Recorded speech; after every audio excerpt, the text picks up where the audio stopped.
شهادت یه مفهوم اینجوریست، ظاهرش که نگاه میکنی ظاهر دردناکی داره، تلخی داره، ظاهرش اینه، اما باطنش چی؟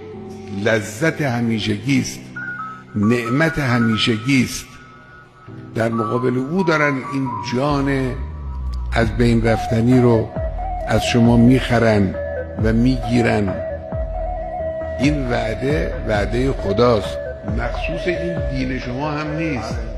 این وعده رو خدا در کتاب‌های آسمانی قبلی هم داده، وعدن علیه حقا فی التورات و الانجیل و القرآن. شهادت اینه.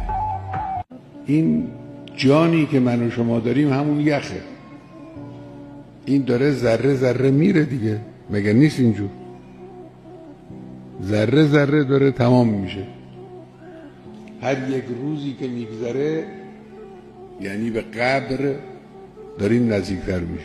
این داره روز به روز میره. حالا چقدر طول بکشه، بعضیا این سرآمدشون 40 سالگیست، بعضی 50 سالگیست، بعضی 80 سالگیست، بالاخره تمام میشه. این جنسی را که چه شما بفروشی چه نفروشی بالاخره تمام خواهد شد. یک مشتری پیدا شده میگه من این از تو میخرم، اون هم به بالاترین قیمت میخرم. اون بالاترین قیمت چیه؟ بهشت.